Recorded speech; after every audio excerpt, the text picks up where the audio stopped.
नमस्ते बच्चों, मैं Pinky Gandhi from Riyal public school. आज की कक्षा में हम करने वाले हैं हिंदी प्रथम का पाठ 9 भारत के कुछ प्रमुख पक्षी।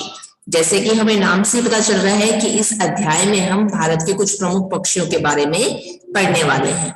पक्षियों के अद्भुत संसार का हमें इस अध्याय में परिचय मिलेगा और साथ ही में पक्षियों की प्यारी दुनिया के प्रति हमें प्रेम और संरक्षण की भावना को रखने के बारे में भी बताया गया है।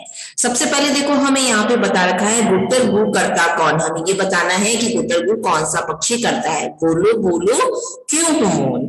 तो हमें यहाँ चित्र में बताया गया कि कौन करता है गुट्टर गु, कबूतर करता है। अगला हमें प्रश्न पूछा जा रहा है, बादल देखे नाचे कौन, मत रहना इस पर भी मौन। अब ऐसा कौन सा पक्षी है जो बादलों को देखकर नाचता है? तो ऐसा पक्षी है मोर। अगला प्रश्न है हमसे, कुहू कुहू के रस बोले कौन विहग ऐसा बोले। कौन सा ऐसा विहग यानी कि पक्षी है जो कुहू कुहू बोलता है, मीठा मीठा बोलता है? तो वो होता है कोयल।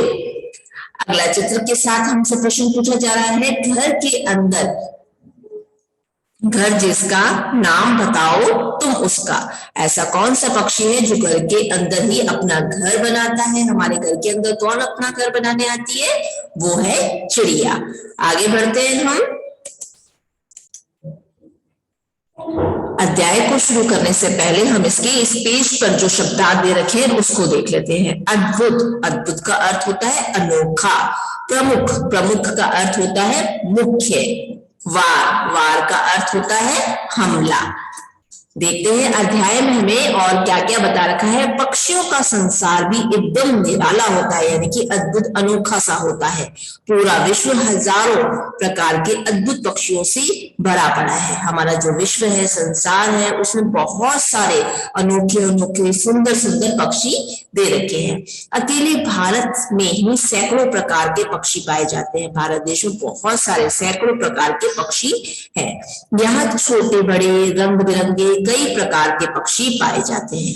ये पक्षी अपने रंग रूप, बोली एवं सुंदरता से सबका मन मोह लेते हैं। गोरैया यहाँ का प्रमुख पक्षी है। अब आपसे पूछा जा सकता है कि भारत का प्रमुख पक्षी कौन है, तो आपको बता रहे हैं गोरैया। साधारणतः चिड़िया शब्द का प्रयोग हम हर उड़ने वाले पक्षी के लिए करते हैं, पर विशेष रूप से जो घरों में घोंसला बनाने वाली भूरे रंग की छोटी सी चिड़िया होती है उसको वो गोरैया होती है, जिसकी गर्दन सफेद होती है। और बया भी एक छोटी चिड़िया है जो अपनी लंबी पतली चोंच से ऐसा घोंसला बुनती है। देखने वाले दंग रह जाते हैं। इसी खूबी के कारण इसे क्या कहा जाता है? दर्जन चिड़िया भी कहा जाता है, क्योंकि वो अपना घोंसला इतना सुंदर बनाती है। जैसे दर्जी सुंदर सुंदर कपड़ों की सिलाई करता है, वो भी अपने घोंसले को ऐसे बुनती है जैसे दर्जी बुनता। तो इसीलिए इसको क्या बोलते हैं? दर्जन चिड़िया। मोर यहाँ का राष्ट्रीय पक्षी है। हमारा राष्ट्रीय पक्षी कौन है? मोर। इसकी मादा को मोरनी कहते हैं और यह प्राय 4 फुट लंबा होता है। आपसे पूछा जा सकता है मोर की लंबाई, तो आपको बतानी है 4 फुट। इसकी गर्दन लंबी और छाती का रंग गहरा और चमकीला नीला होता है। बादलों को देखकर जब यह प्रसन्नता से नाचने लगता है तो इसकी शोभा देखने लायक होती है। बहुत ही सुंदर लगता है जब मोर काले बादलों को देखता है तो अपने पंख फैला करके नाचने लगता है। सांप इसका प्रिय भोजन है। किसे खा लेता है ये? सांप को। और उसे देखते ही ये अपनी पैनी चोंच से वार कर देता है और सांप को मार के खा लेता है। आगे बढ़ते हैं हम अगले पेज की ओर। अगले पेज पे शब्दार्थ दे रखे हैं कलंगी, जिसका अर्थ होता है मोर, मुर्गे आदि पक्षियों के सिर पर बनी हुई चोटी। प्राय, प्राय का अर्थ होता है अक्सर, आविष्कार यानी कि खोज। अध्याय पे चलते हैं हम। अध्याय हमें दे रखा है मैना काले रंग की पीली चोंच वाली प्रसिद्ध चिड़िया है जो सिखाने से मनुष्य की बोली भी बोलने लगती है। तोते की भी यही विशेषता होती है। तोता सामान्य रूप से हरे रंग का एक सुंदर पक्षी होता है जिसकी चोंच लाल होती है। शायद यही कारण है कि प्राचीन समय की तोता मैना की बहुत सी कहानियां प्रसिद्ध हैं। तोते के बारे में तो प्रसिद्ध है कि इसे चाहे कितना भी प्यार से रखो, किंतु एक बार पिंजरे से निकल जाने के बाद यह कभी लौट कर नहीं आता। किंतु कबूतर कबूतरी के लिए तोते से अलग बात कही जाती है कि लौट कर जरूर आते हैं। ऐसा माना जाता है कि जब हम तोते को पिंजरे से निकाल देते हैं तो ये वापस नहीं आता, लेकिन अगर कबूतर कबूतरी को हम निकालें तो एक बार वापस जरूर आते हैं। कहते हैं कि पहले समय में तो कबूतरों के द्वारा पत्र भी एक दूसरे के यहाँ भिजवाए जाते थे, डाकिए का काम किया करते थे पुराने जमाने में। कबूतरों को शांति का प्रतीक भी माना जाता है। इन्हें उड़ाकर देश में शांति कायम होने की कामना की जाती है। ये कई रंग के होते हैं। ये गुटरगू बोलते हैं और ज्यादातर कहाँ रहना पसंद करते हैं? झुंड में रहना पसंद करते हैं।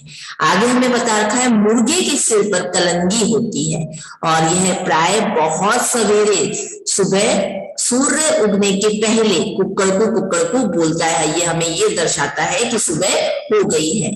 पहले समय में जब अलार्म घड़ियों का आविष्कार नहीं हुआ था तब इसकी आवाज से सुबह का पता चलता था। कुक्कर और कुकरी नर और मादा है। इन्हें टिटहरी पक्षी भी कहते हैं।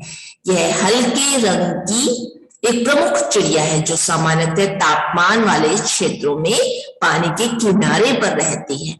आगे हमें बताया गया कंठफोड़वा पक्षी के बारे में। कंठफोड़वा जैसा कि नाम से ही स्पष्ट है कि यह लकड़ी को फोड़ता रहता है और यह अपनी लंबी और नुकीली चोंच से पेड़ का तना खोदता रहता है और इससे निकलने वाले कीड़े मकोड़े खाता है।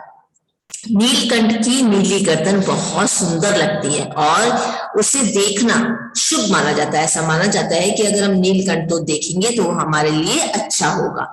गिद्ध और बाज दो विभिन्न प्रजातियों के ऐसे पक्षी हैं जो मांसाहारी होते हैं।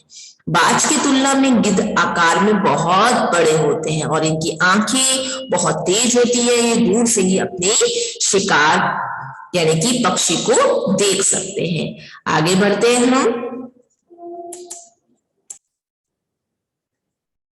आगे हमें बता रखा है शब्दार्थ में टोभ। टोभ का अर्थ होता है तलाश करना। किंवदंती यानी कि दंत कथा, जनश्रुति यानी कि पुराने जमाने की जो कथाएं थी प्रचलित उनको किंवदंती कहा जाता है।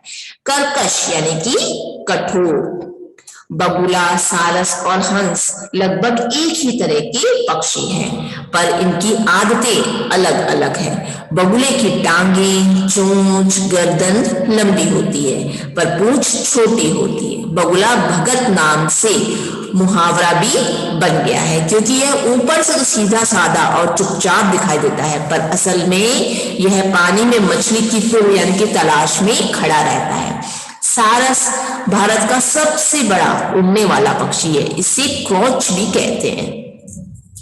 हंस अपनी विवेक और शुद्धता का प्रतीक माना जाता है और किंवदंती यानी कि पुरानी दंत कथाएं भी हैं, जनश्रुति भी है कि हंस एकदम सफेद होता है, मानसरोवर में रहता है और मोती चुगने का काम करता है तथा इस अपनी चोंच से दूध और पानी को अलग करने की क्षमता भी इसके अंदर होती है। उल्लू और चमगादड़ रात में ही दिखाई देते हैं। इनको जो होता है उल्लू और चमगादड़ को सिर्फ रात में ही दिखाई देता है, इसीलिए ये रात के समय ही निकलते हैं। इन्हें रात्रिचर पक्षी कहा जाता है। रात को घूमते हैं इसलिए इनको रात्रिचर कहा जाता है। कौवा और कोयल दोनों काले होते हैं पर कोए को अपनी कर्कश बोली और कोयल को अपनी मधुर बोली के लिए ही जाना जाता है। जब आम के पेड़ों पर बेरें आती है तब कोयल की मीठी आवाज को हमें सुनाई देती है। पंडुक पक्षी भी बहुत सुंदर पक्षी हैं जिसे पक्ता भी कहते हैं। इनके बारे में एक लोक कथा भी प्रचलित है। जब हम यह बोलते हैं तो उसकी लय में सुनाई देता है चतुरु बेटा चने पूरम पूर, यानी चतुरु बेटा ये चने तो बिल्कुल पूरे हैं। सचमुच पक्षियों का यह संसार एकदम निराला है। जब हम बुक एक्सरसाइज करेंगे तब हम इस लोक कथा को भी पढ़ेंगे। अब आपको क्या करना है, इस अध्याय को स्वयं से पढ़ना है और अपने बुक एक्सरसाइज को हम कल की कक्षा में कंप्लीट करेंगे। आज की मैं मेरी कक्षा यहीं समाप्त कर रही हूँ। धन्यवाद।